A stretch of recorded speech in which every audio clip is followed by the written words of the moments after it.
और हमारे साथ डॉक्टर अविनाश शर्मा जुड़ गए हैं, राजनीतिक विश्लेषक हैं। स्वागत है अविनाश जी। अविनाश जी, 102 सीटों पर मतदान हो रहा है, कुछ सीटों पर समापन भी हो चुका है।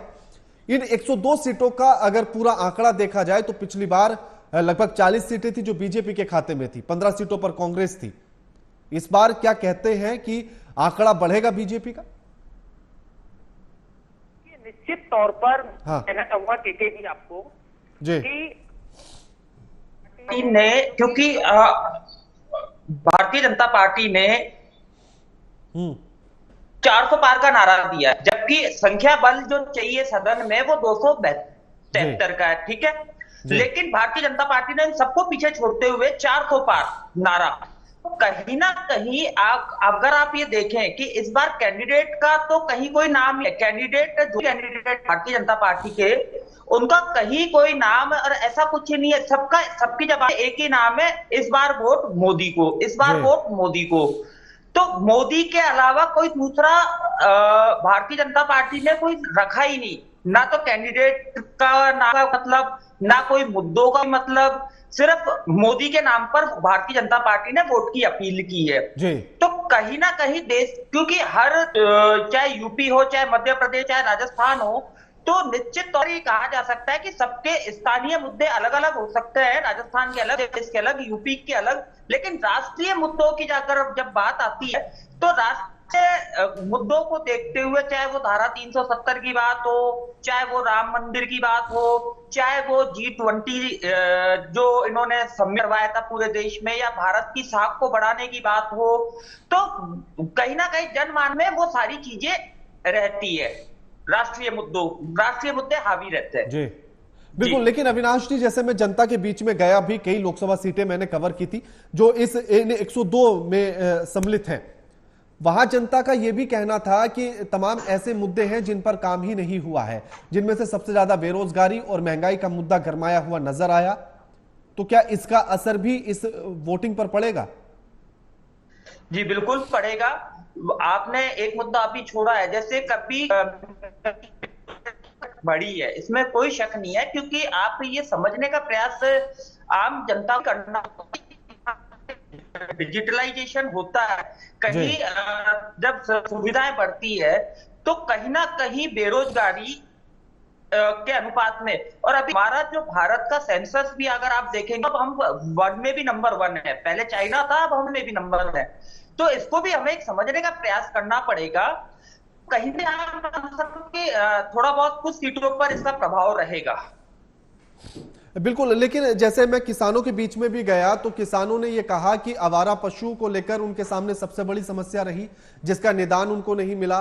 कुछ जो बेल्ट में कवर कर रहा था, गन्ना बेल्ट थी, यानी कि मेरठ से लेकर मैं बिजनौर, नगीना और मुरादाबाद, पीलीभीत तक गया तो लोगों का यह कहना था कि अगर गन्ने पर दाम बढ़ जाता, बेहतर मिल जाता तो ज्यादा फायदा हो जाता। तो ऐसे तमाम मुद्दे थे जिसको लेकर जनता की नाराजगी केंद्र की सरकार से थी या बीजेपी सरकार से रही। तो क्या यह फैक्टर असर करेगा इस बार के चुनाव में? देखिए, गन्ने का जो एमएसपी की बात अगर हम करते हैं तो सरकार ने कहीं ना कहीं उसको प्रयास किया, और पेट्रोल में मिलाने वाला जो इथेनॉल जो का था, तो कहीं ना कहीं सरकार ने इथेनॉल को बढ़ावा देने का भी एक प्रयास किया। तो जो पहले जो भी उसका जो रफ था, तो कहीं ना कहीं नहीं मानता कि इस चीज का कोई फर्क है। हाँ, ये बात आप बिल्कुल कह सकते हैं कि बेरोजगारी को लेके, थोड़ा महंगाई को लेके निश्चित तौर पर अगर आप ओवरऑल पूरे संसार का आप आंकड़े देखेंगे, चाहे वो विकसित देश हो, चाहे अमेरिका हो, चाहे जर्मनी हो, चाहे जापान हो, चाहे अमेरिका हो, उन सबके मुकाबले में भारत में जो महंगाई दर, जो जीडीपी, जो महंगाई दर है, वो कहीं ना कहीं बहुत कम पायदान पे है। जी, अगर साउथ की बात की जाए तो जो चाहे तमिलनाडु हो या बाकी राज्य हो जो फर्स्ट फेज में चुनाव हो रहे हैं, तो क्या उधर बढ़ने की गुंजाइश इस बार नजर आ रही है, या सिर्फ बीजेपी को अपना वोट शेयर बढ़ने के बाद ही संतोष करना पड़ेगा? देखिए, मैं आपको ये बताऊं कि सबसे पहले तो ये उत्तर भाषी राज्य है, चाहे वो हरियाणा हो, चाहे वो पंजाब, चाहे वो राजस्थान हो, मध्य प्रदेश हो, तो यहाँ दूर ऐसे 2-4 सीटों की जो कुछ कमी प्लस माइनस जो जाएगा, तो उसको कवर करने के लिए यूपी में, क्योंकि ऐसा तो नहीं है कि यूपी राजस्थान से पूरी 25 की 25 सीटें इनको मिली, अगर जी राजस्थान में 2 सीटों का या 3 सीटों का कहीं नुकसान होता है, उसकी भरपाई यूपी से पिछली बार पूरी सीटें नहीं मिली है, जी तो कहीं ना कहीं 1 या 2 सीटों की भरपाई उत्तर प्रदेश ही कर देगा। अब रही बात एक सोशल इंजीनियरिंग की, तो सोशल इंजीनियरिंग के तहत साउथ में अब भारतीय जनता पार्टी ने, क्योंकि ये बात बिल्कुल ठीक है कि केवल तमिलनाडु हो, आंध्रा हो, कर्नाटका हो, तो यहाँ भारतीय जनता पार्टी इतनी मजबूत स्थिति में पिछले कई सालों से नहीं थी, लेकिन अब थोड़ा सा भारतीय जनता पार्टी ने उसको कवर करने का प्रयास किया। तो वो जी जो उत्तर की भरपाई, उत्तर में जो कुछ लॉस होगा उसकी भरपाई उत्तर यहाँ से की जा सकती है, लेकिन साउथ से प्लस की बात, अगर हम बात करते हैं उत्तर के राज्य, अगर हम सीटों की बात करें तो 300 से ज्यादा नहीं जा रही है। पहली बार हम बात, भारतीय जनता पार्टी बात कर रही है 400 पार, तो 400 पार करेंगी कहां से? वो कहीं ना कहीं उनको दक्षिण की ओर से मिलने का एक वो है। जी बिल्कुल ठीक है। हमारे साथ आशीष मिश्रा भी जुड़ गए हैं, कांग्रेस के प्रवक्ता हैं। स्वागत है आशीष जी आपका भी। आशीष जी, 102 सीटों पर मतदान कुछ जगहों पर संपन्न हो चुका और कुछ जगहों पर अभी जारी है। ऐसे में क्या उम्मीद नजर आ रही है? राणा साहब, मैं आपके माध्यम से बताना चाहता हूँ कि जनता जितने वर्षों से इंतजार कर रही थी कि कब वो पावन पर्व आएगा जब हम वोट की चोट भारतीय जनता पार्टी की नीतियों पर देंगे। तो आज वो समय आ गया है और बढ़ चढ़ के जो हिस्सेदारी लोग ले रहे हैं और मतदान कर रहे हैं। मैं आपको बताना चाहता हूँ 102 सीटों में लगभग आप तय कर लीजिए कि भारतीय जनता पार्टी 20 के ऊपर आंकड़े क्रॉस नहीं करेगी। एक चीज रहेगी। और दूसरी चीज, अभी आने वाले दिनों में जो भी आप फेज में चुनाव देखोगे, पहले में ही हमने जिस तरह से नरेंद्र मोदी सरकार ने 400 पार का खोखला नारा दिया था, हमने पहले ही पड़ाव पे उनकी रथ को रोकने का काम किया है। क्योंकि आज जनता के समक्ष जो मुद्दा है, जिससे अभी हमारे राजनीतिक विश्लेषक भाई और आप दोनों जन विश्लेषण कर रहे थे और बता रहे थे, महंगाई और बेरोजगारी। सिर्फ महंगाई और बेरोजगारी एक शब्दों तक सीमित नहीं है, वहां पे शिक्षा तक की बात आती है। जो युवा आज पढ़ लिख कर बेरोजगार घूम रहे हैं उस पर बात आती है। साथ में जिस तरह से किसानों के ऊपर गाड़ियां चढ़ा दी गई हैं उसकी बात आती है। मणिपुर, जलते मणिपुर में प्रधानमंत्री की खामोशी, खुद बीएचयू यूनिवर्सिटी प्रधानमंत्री के लोकसभा क्षेत्र के अंदर भारतीय जनता पार्टी के कार्यकर्ताओं द्वारा महिला से किया हुआ उत्पीड़न, ऐसे तमाम मुद्दे हैं जिसके लिए देश की जनता व्याकुल थी कि कब ऐसा समय आएगा जब हम मतदान के जरिए सरकार को आईना दिखा सकेंगे। बिल्कुल, लेकिन आशीष जी, लेकिन आशीष जी, आप कह रहे हैं कि बीजेपी केवल 20 सीटें ही इनमें से जीत पाएगी, बाकी पर उसे हार का सामना करना पड़ेगा। यानी कि 102 में अगर 2019 के आंकड़ों को देखा जाए तो 20 सीटों का नुकसान बीजेपी को इस बार होगा। बिल्कुल बिल्कुल। और आने वाले दिनों में हर फेज में आप देखेंगे। मैं आपको बताया ना कि देखिए, जो बच्चा है जिसने नौकरी पाने के लिए फॉर्म भरी है और फॉर्म भरने के बाद पता चलता है कि परीक्षा को निरस्त कर दिया जा रहा है, तो सरकार वो पैसा लौटाती तो नहीं है ना। एक तो सरकार की तरफ से उनको सुविधा नहीं मिल रही है और सरकारी खजाने को भरने के लिए और अपने शान शौक को पूरा करने के लिए भारत सरकार अपनी तिजोरी को लबालब करने के लिए देश के युवाओं का गला घोटती है। तो युवाओं को भी ये चीज का मौका मिला। और दूसरी चीज कि आज लोगों के अंदर एक आस लगी है कि पूरा देश जानता है, बड़े पैमाने पर इस विषय की चर्चा हुई है। बिल्कुल आशीष जी, वैसे मैंने आशीष जी 30 लाख वैकेंसीज रिक्त हैं। आशीष जी कि प्रधानमंत्री भारतीय जनता पार्टी उनके सहयोगी आशीष जी के बारे में बात ही नहीं कर रहे। आशीष जी, आपने जो अभी वक्तव्य दिया है कि 20 सीटें ही बीजेपी जीत पाएगी, वो मैंने नोट कर लिया है। जब 4 तारीख को रिजल्ट आएगा उस दिन आपसे जरूर मैं इस पर चर्चा करूंगा। अविनाश जी, इनका कहना है कि ये सिर्फ छोटा मुद्दा नहीं है, महंगाई और बेरोजगारी सबसे बड़ा फैक्टर है और इसी फैक्टर पर जनता इस बार चोट करने वाली है। देखिए के जी, मैं आपको ये बता दूं, जैसा कि मैंने आपको पहले भी बताया, अगर हम ओवरऑल ग्लोबल महंगाई की बात करें तो जापान हो, रशिया हो, अमेरिका हो, अदर और कोई भी देश हो, तो उसके मुकाबले कॉम्परेटिवली उसके मुकाबले भारत में उतनी महंगाई दर नहीं, महंगाई तो पूरे संसार में बढ़ी है, नहीं, महंगाई लेकिन तो पूरे लेकिन संसार में है। अविनाश जी, इसमें एक पॉइंट ये भी तो हमें समझना होगा ना कि अगर उन देशों में महंगाई बढ़ रही है तो उनकी पर कैपिटा इनकम कितनी है पर पर्सन के हिसाब से, और इंडिया की कितनी है, हमें ये भी तो कैलकुलेट करने की जरूरत है। करने की पड़ोसी देश में अगर आप देखते हैं जो हमसे भी काफी पिछड़ा हुआ है, नहीं, वही मैं कह रहा हूं ना, हमें पाकिस्तान से कंपेयर ही नहीं करनी, हमें इतनी छोटी सोच क्यों रखनी है कि हम पाकिस्तान से खुद को कंपेयर करें, हमें कंपेयर करनी है तो अमेरिका से करेंगे, चीन से करेंगे। हाँ, आप चाइना से करें, आप जापान से करें, आप लंदन यूके से करें, आप ऑस्ट्रेलिया से करें, तो उनके मुकाबले में कहीं ना कहीं ये बात है, बिल्कुल महंगाई बढ़ी है, मैं इस चीज से इनकार नहीं बिल्कुल ठीक है। अविनाश, एक और पॉइंट मैं आपसे जानना चाहता हूं कि आखिर परसेंटेज जो अभी तक हम देख पा रहे हैं बहुत कम चल रहा है, अभी केवल 55 के आसपास का परसेंटेज है और बिहार में तो 40 के आसपास का है, तो इस कम वोटिंग प्रतिशत का रहने का कारण क्या हो सकता है? देखिए केके जी, सबसे बड़ा फैक्टर जो है कि एक तो शादियों का एक बहुत बड़ा एक सीजन चल रहा है, ठीक है।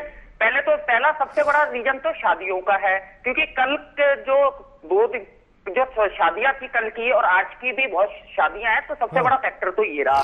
दूसरा, एक गर्मी की वजह से अब कामकाजी जो महिलाएं हैं और जो कामकाजी जो घर परिवार को तो सब कुछ देख के, तो अब ये 3 बजे के बाद का जो अगर आप आंकड़ा देखेंगे तो निश्चित तौर पर मैं आपको ये कह सकता हूं कि शाम 6 बजते बजते ये आंकड़ा जो है पूरे ओवरऑल देश का, तो ये बहुत ही उस पे चला जाएगा जी, ठीक है, अच्छे परसेंटेज पे। बिल्कुल। आशीष जी, कई जगह पर हिंसा भी हुई है, पश्चिम बंगाल के कूच बिहार में हिंसा, मणिपुर में हिंसा देखी गई चुनाव के समय पर, जबकि दावा और वादा चुनाव आयोग के द्वारा यह किया जा रहा था कि हम शांतिपूर्ण चुनाव कराएंगे, तो क्या यह चूक रही?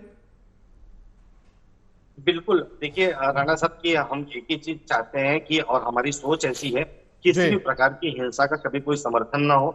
मैं चुनाव आयोग की भी मतलब सराहना करता हूं कि उन्होंने प्रयास किया, निश्चित तौर पर कुछ ना कुछ चूक जरूर रही होगी, लेकिन हम सभी लोगों की, चाहे भारतीय जनता पार्टी हो, चाहे कांग्रेस पार्टी हो, चाहे कोई और दल हो, और आप जैसे प्रबुद्ध पत्रकार सभी, हम सभी यही चाहते हैं कि लोकतंत्र की बहाली के लिए शांतिपूर्ण ढंग से कोई भी एक प्रक्रिया को पार किया जाना चाहिए। लेकिन मैं इस हिंसा की निंदा करता हूं, ऐसा नहीं होना चाहिए था। कहीं पे चूक अगर हुई है तो आने वाले समय में, अभी चुनाव की प्रक्रिया और चलने वाली है, आगे ऐसी घटना ना घटे।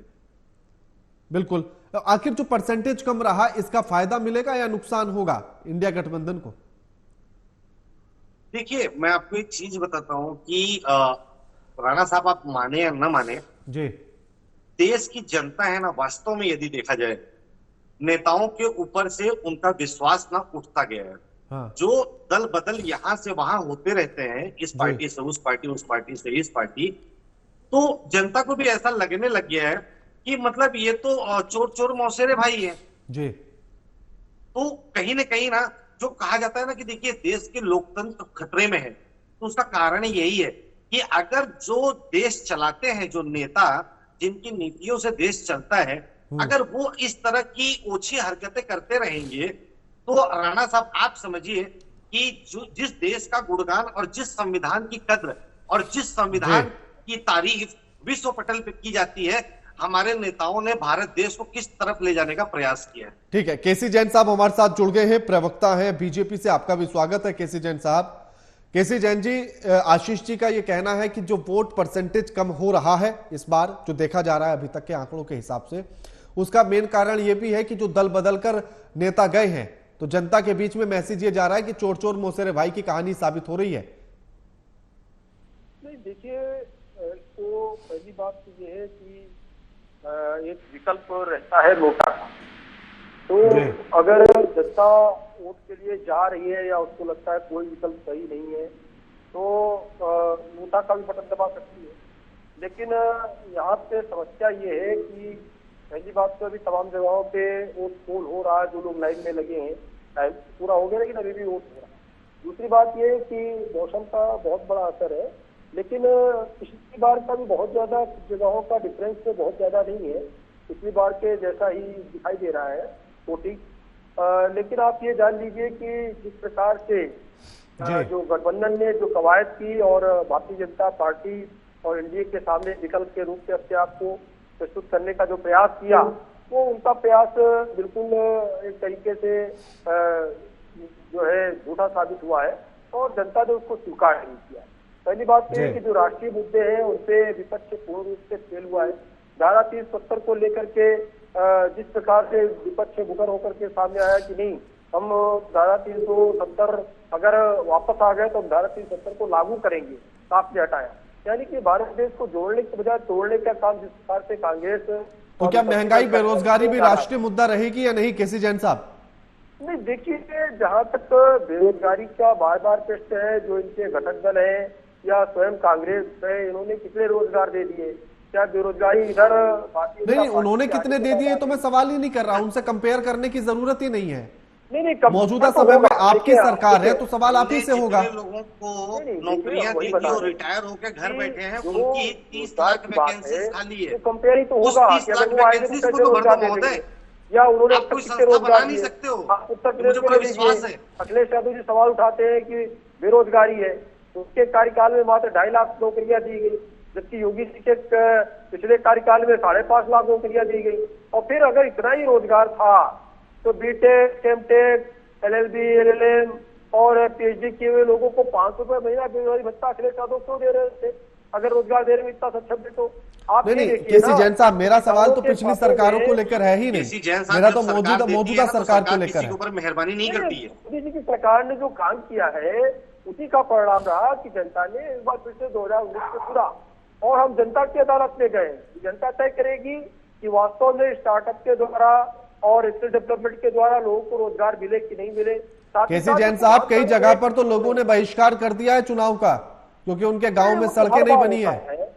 देखिए, वो हर जगह पे होता है, हर बार होता है, वो पार्टी से नाराज नहीं, लेकिन नहीं, पार्टी से नहीं केसी जैन साहब, उनका कहना है कि जब तक हमारे यहाँ सड़क नहीं बनेगी तब तक वोट नहीं करेंगे।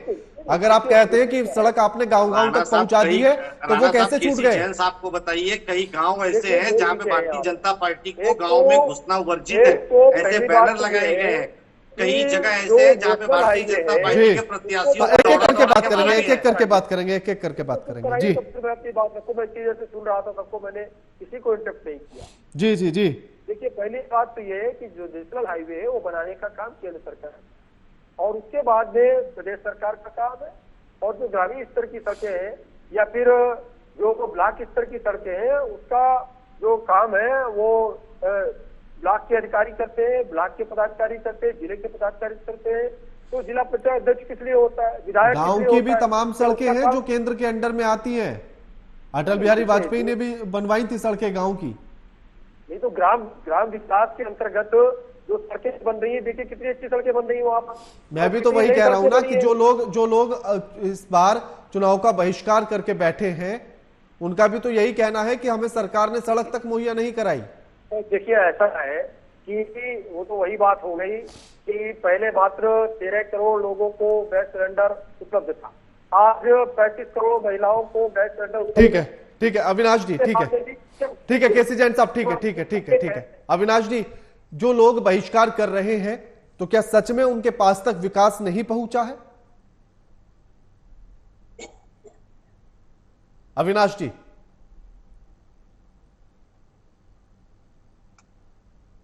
आशीष जी, जैसा कि मैंने आपको बताया कि स्थानीय मुद्दे अलग होते हैं। स्थानीय मुद्दों पे ये राष्ट्र का चुनाव है, स्थानीय मुद्दे अलग होते हैं, वो वहां की स्थानीय सरकारों के ऊपर इस बात की जिम्मेदारी है, लेकिन राष्ट्र के मुद्दे अलग होते हैं। उदाहरण के तौर पे मैं आपको बता दूं, राजस्थान की अगर हम बात करें, 2018 के राजस्थान के चुनाव में कांग्रेस की सरकार बनी, ठीक है, भारतीय जनता पार्टी की जो सरकार चली गई, कांग्रेस की सरकार बनी। लेकिन 2019 के चुनाव में क्योंकि राष्ट्रीय मुद्दे अलग थे, 2019 के चुनाव में पूरी की पूरी 25 सीटें भारतीय जनता पार्टी के खाते में गई, 24 प्लस। बिल्कुल ठीक है, शुक्रिया आप तीनों मेहमानों का हमारे साथ चर्चा में जुड़ने के लिए और तमाम बातचीत करने के लिए, अपना कीमती समय देने के लिए।